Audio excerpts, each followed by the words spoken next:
Around 7 years ago, Heather Dobbs was preparing for the birth of her second baby. With her first, she ended up having an emergency cesarean. So this time, her doctor recommended planning a C-section. My OBGYN said that you had complications the first time, we'll schedule one, and then that way we can have like a safe birth. So I'm thinking, this is going to go very smoothly. And things at the hospital did go smoothly at first. Doctors delivered the baby, a healthy girl she and her husband named Claire. But then Dobbs' heart rate skyrocketed. And I could feel my heart beating in my chest like so hard. She could see the lights blinking on her vital sign monitors. I knew something was wrong. And my final thought was, I haven't held my baby. You haven't even held your daughter. And then that's when I blacked out. Dobbs had to have an emergency hysterectomy and nearly hemorrhaged to death. She had survived what's known as a maternal near miss. Georgia's maternal mortality rate is among the worst in the nation, and health officials say the vast majority of pregnancy-related deaths in the state are preventable. On today's episode, Missing Moms, Inside Georgia's Maternal Mortality Crisis. We dig into a months-long reporting project from WABE health reporter Jess Mador. I'm WABE politics reporter Sam Greenglass. I'm WABE politics reporter Raul Bally, and this is Plugged In, a WABE politics podcast.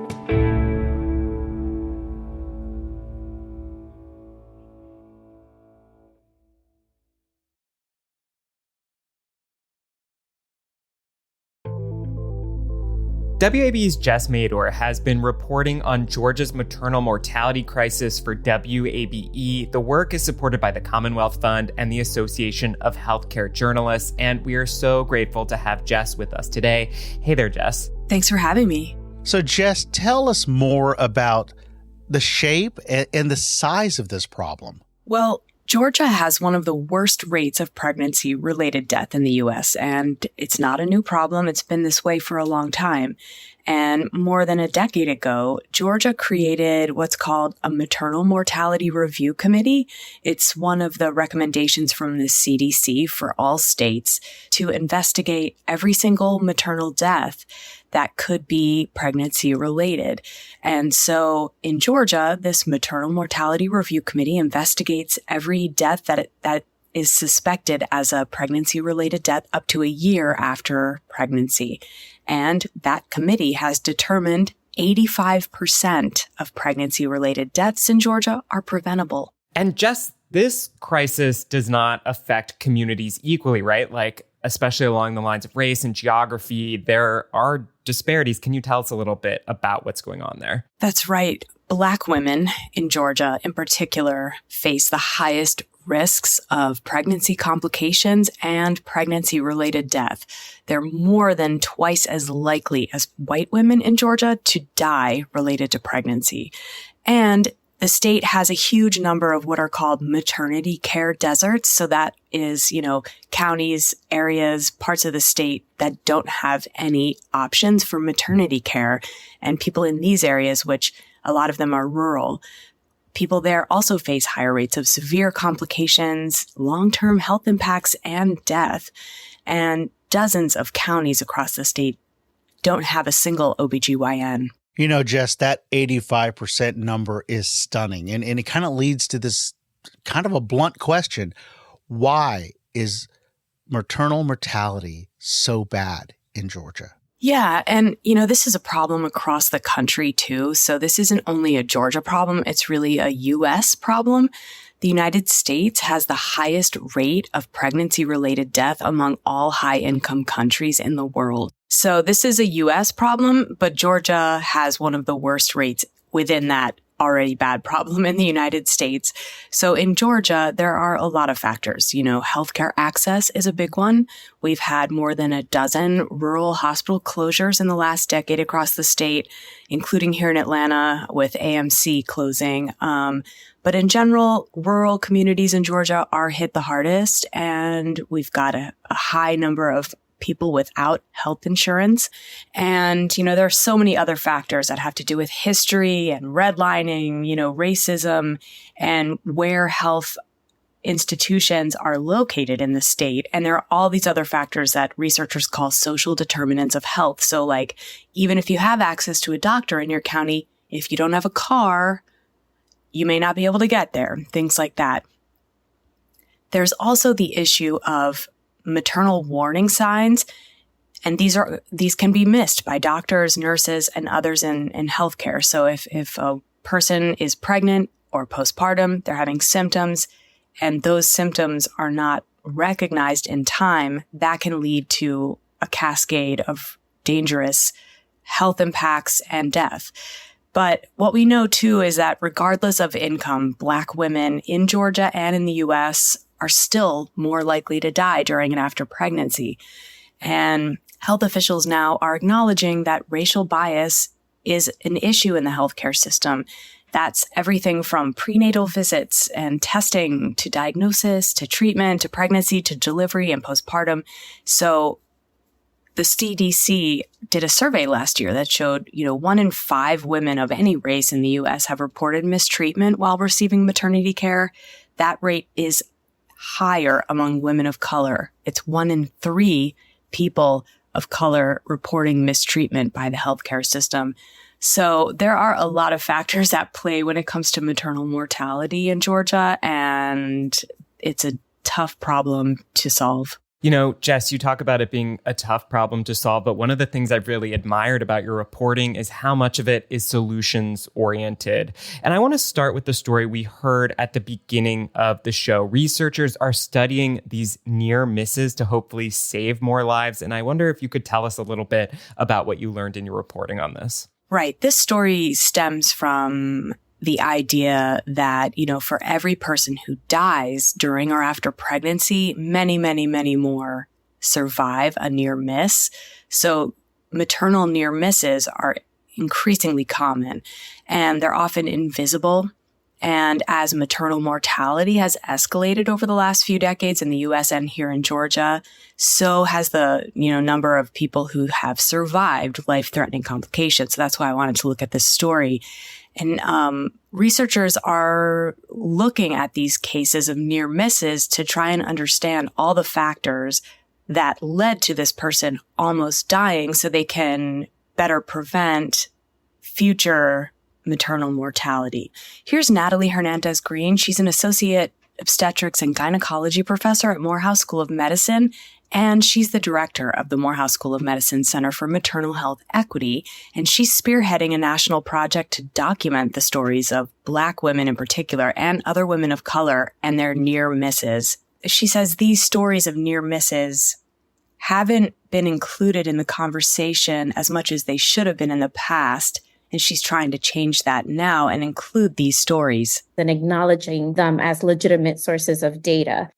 And there's so much information with one story that you can gather. And so far, the Maternal Near Misses Project has already recorded dozens of stories in Georgia, and it's gone national. So it's recording stories in New Jersey, in Louisiana, in DC. It's expanding into Texas to record the stories of Latino women.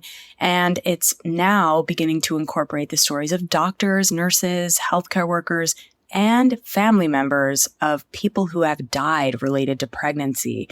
And it's all about studying these first-person stories to try and shed more light on a key question, which is driving all of this research here in Georgia. Why so many women keep dying or almost dying from preventable conditions. So, Jess, you've reported that high blood pressure and heart conditions are a leading cause of pregnancy-related deaths. Jess, you spent time with advocates who are trying to get the word out about those dangers. Tell us about that work. Right. So, we know high blood pressure can be dangerous for anyone, right? But for pregnant and postpartum people, it can be life-threatening. It's a huge cause of so many health problems during and after pregnancy. And Dr. Charles Wilmer was at a health fair the other day, and I stopped by there. He is president of the Medical Association of Georgia. He's a cardiologist at Piedmont Heart Institute, And he took time out of his weekend to do free blood pressure testing at this fair for pregnant and postpartum people. We want to try to educate people, encourage them to get their blood pressure checked, control their blood pressure, get their weights under control. So if they get pregnant, we don't see the damage that happens to the heart. And these are the kinds of conditions that can be prevented with regular blood pressure checks. You know, a lot of people don't have access to a doctor where they can get their blood pressure checked, like we were just talking about. So healthcare access is a huge issue. And Dr. Wilmer thinks every pregnant person, everyone who's postpartum, should be given a home blood pressure cuff so that they can check their blood pressure at home. Jess, here's a story I really loved. It starts at a graduation ceremony in South Georgia, and this is another example of advocates experimenting with creative solutions to a really big, knotty problem. Can you take us there? This was a graduation ceremony in Albany, Georgia for Morehouse School of Medicine's Perinatal Patient Navigator program. It's essentially a training program for doulas, and they're calling them perinatal patient navigators because they're going to be working with patients during pregnancy and after pregnancy as doulas, but they're also going to be helping them with any other issues they may face. Do they need food? Do they need help with transportation? Things like that that could serve to prevent them from getting the kind of regular prenatal and postpartum care that they need. So they're specifically training Black doulas in Albany because Albany is an area of the state that has one of the highest rates of maternal mortality, and Black women are disproportionately affected. So here is Morehouse School of Medicine's Natalie Hernandez-Green again. She's speaking at the program's commencement ceremony in Albany. We're developing a workforce that's going to be out there providing the support that Black women and birthing people need. Black Georgians are more than twice as likely as white women to die related to pregnancy. And we're about to change that one person at a time. Let's take a break here. This is Plugged In, a WABE Politics podcast.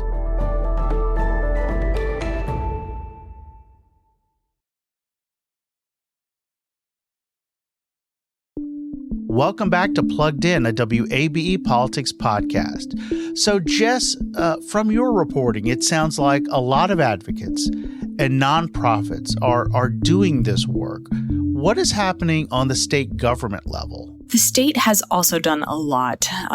Some of the biggest changes recently included Georgia, expanding Medicaid coverage for anyone who's pregnant and up to a year postpartum, because most maternal mortality deaths actually happen after the baby's born. So the state just expanded up to 12 months, and that's a really important change. And the state has allocated millions of dollars toward maternal mortality prevention in the past few years, actually in the last decade, to try and get at this problem. And that's included a lot of different programs and funding initiatives, including maternal mental health resources, because, mental health is also a top cause of maternal mortality.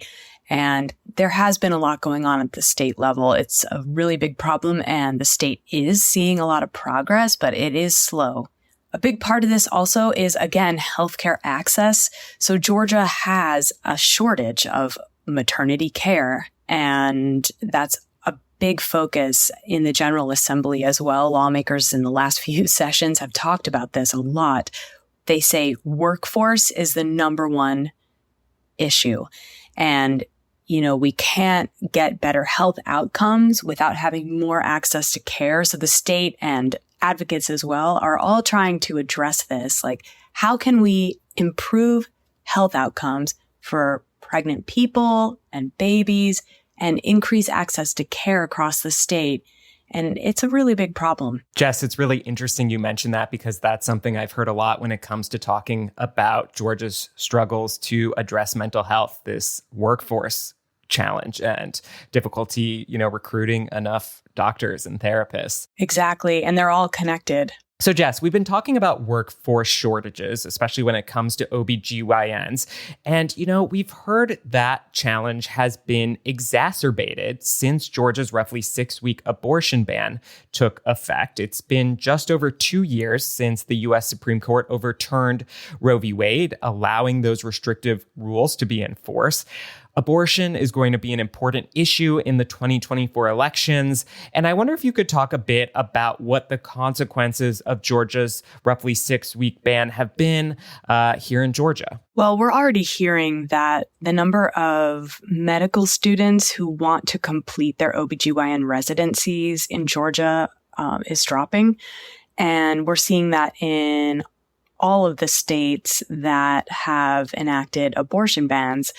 The connection there is that the training needed to care for someone experiencing a miscarriage or like ectopic pregnancy or another one of these serious complications is the same as abortion training. So the same procedures, the same techniques are used in miscarriage management, for example, as abortion.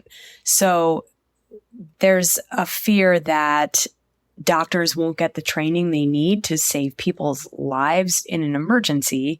And so we've seen some of these numbers dropping for the number of medical students coming to Georgia for their careers. And I actually talked to an OBGYN student the other day who is from Georgia and was really heartbroken that she couldn't come here and practice.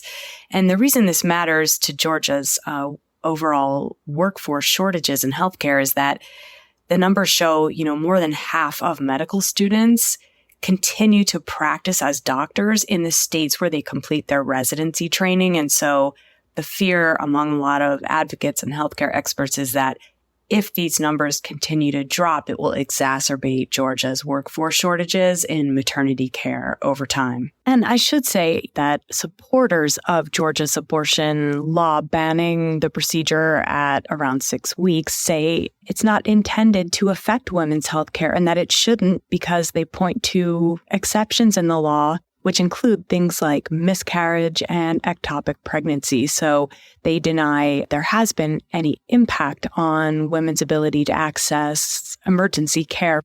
Talking to OBGYNs in Georgia, most would disagree with that. What about some of the other consequences? So Georgia's abortion law, HB 481, bans abortion after around 6 weeks of pregnancy. So anyone who is beyond that 6-week cutoff has to find other options. So we're seeing patients turned away and traveling out of state to other states where abortion is still more available. I spoke to a woman recently who lives in Georgia, and she found out she was pregnant and was already beyond the 6 weeks, and she had to travel all the way to New England, and it was very expensive. She had other kids at home, and she had to, figure all of that out and travel all the way up there and get the abortion and travel all the way back, and was pretty traumatized by that experience. And, that's happening all the time now. And the state has lost at least one clinic so far that provided abortion since Roe was overturned 2 years ago. And the other clinics here in Georgia are, working to keep up, and they're following the law. And, basically when a patient comes in and is seeking an abortion, they have to do an ultrasound to try and test the gestation of the embryo. And if they're beyond 6 weeks, they can't get service there. And so in the meantime, we've still got a court case that's pending. There was a court case challenging parts of Georgia's abortion law. That case is still working its way through Fulton County Superior Court. And, we may hear a decision soon. Okay, so Georgia's law is still tied up in the courts, but some states have put reproductive rights literally on the ballot. Most recently, Arizona organizers secured enough signatures for a ballot measure in November. In my home state of Michigan, they did this successfully in 2022. Raul, can you explain why this is a lot more challenging to do in Georgia? So, Sam, what's happening in other states are citizen-led ballot initiatives where people collect signatures to get policy on the ballots. We really don't have that process in Georgia. As for putting a constitutional amendment on Georgia's ballot, there needs to be a 2/3 majority vote in the Georgia House and Georgia Senate. And look, there's simply not enough votes to propose changes in either direction, whether it's rolling back abortion rights or expanding them. And frankly, depending on what happens this November with a handful of state House races, there may not be enough votes to go either direction in changing the law when it comes to reproductive rights, minus something specific on protecting in vitro fertilization. Yeah, let's talk more about IVF because this intersects with reproductive care and politics. It's come to the forefront most recently on the national stage as Democratic vice presidential nominee Tim Walz has talked openly about how his family struggled with having a child, which was ultimately made possible through IVF. Jess, can you explain why this procedure, though, could be on shakier ground now and how this fits into this ongoing battle over reproductive rights? Yeah, immediately after the United States Supreme Court overturned Roe 2 years ago, abortion rights advocates started talking about IVF because, there was concern that abortion laws could inadvertently or intentionally, depending on the politics, essentially restrict IVF care. And so just to back up, during fertility treatments that include IVF, often there are a lot of embryos that are created during the process that don't end up being used. And so sometimes they're stored, sometimes they're disposed of. So we saw this come up in Alabama recently. So earlier this year, the Alabama Supreme Court ruled that embryos which are in storage have the same legal protections as children. And that created a big controversy. And a lot of clinics there that were providing this kind of IVF care had to stop treating patients. So, in that state, then the governor signed another law that allowed these clinics that had stopped services to reopen. But I think a lot of experts are watching this issue closely because we could see other states take up this issue of whether embryos should have the same rights as children and whether that could impact IVF. So as I kind of hinted a moment ago, I would expect some state legislation on IVF during next year's legislative session. And this comes after Republican Georgia House Speaker John Burns released a statement in June. And let me read part of it. Quote, "Last session, the House passed a resolution supporting IVF, and we will look to continue that work next session by putting forward legislation to enshrine those protections in law," unquote.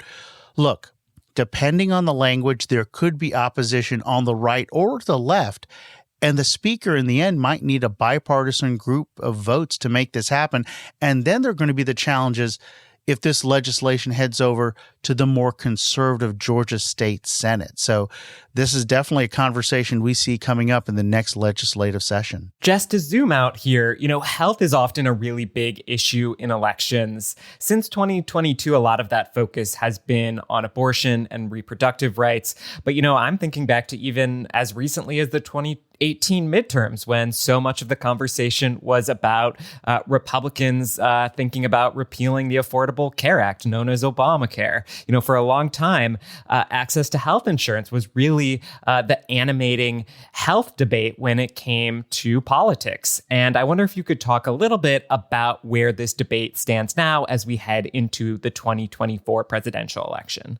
Well, it has not slowed down. It's still a huge factor, and especially among Democrats, they've continued to push every legislative session for full Medicaid expansion, which Governor Brian Kemp has long opposed. And Georgia is one of just 10 states that have not expanded Medicaid.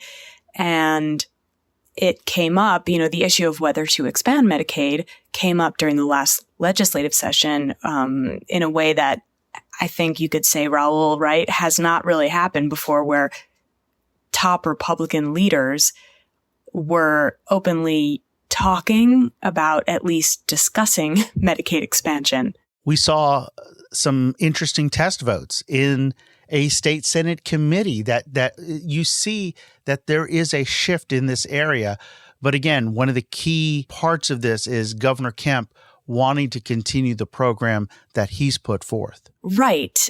And what is clear, though, is that healthcare.gov, that the Affordable Care Act and the marketplace health plan option is more popular than ever. So across the country and here in Georgia, we've seen record signups, in part because of some federal subsidies that had taken effect that help make premiums affordable every month. Some people they get their health insurance for $10 a month, and there are also state subsidies that are helping to make healthcare more affordable when it comes to selecting a plan on the healthcare exchange. So, for example, we have more than 1 million Georgians just in the last year that have signed up for an Affordable Care Act plan. So, this health insurance is more popular than ever, and, it doesn't seem to be going anywhere. And one interesting question will be, what happens when some of these enhanced subsidies that make marketplace health plans more affordable expire, and they're set to expire at the end of next year. So we'll see what happens after that. So Jess, all of these things that we've been talking about, access to maternal health care, access to abortion and other reproductive care, access to health insurance, these debates about health care can be very polarizing and very top of mind for people. And I wonder, as a health reporter who's talked to so many people affected by access to healthcare, if you see any common threads that kind of tie together why these issues can be so visceral. Well, healthcare is something that we all need. It doesn't matter where you live, who you are, what you do for a living, or what political party you might vote for. Everyone needs healthcare at some point in their life. And also, it can be very expensive. And, it's something that you can't live without. And let me mention this. I'm married. We have 2 kids. These are all conversations that we've had within our family and conversations we've had with other families. The challenges around having kids and raising kids, the challenges of healthcare with our aging parents.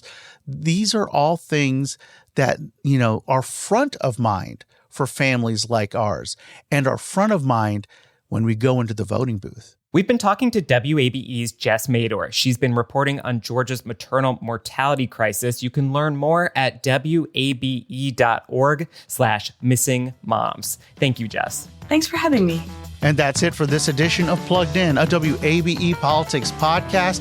Next week, we'll talk to Georgia delegates at the Democratic National Convention in Chicago. Plugged In is a production of the WABE Politics Desk. Our producer is Brendan Rivers. Our managing editor is Alex Helmick. If you appreciate the reporting you hear on this podcast, subscribe and leave us a review. Thanks for listening.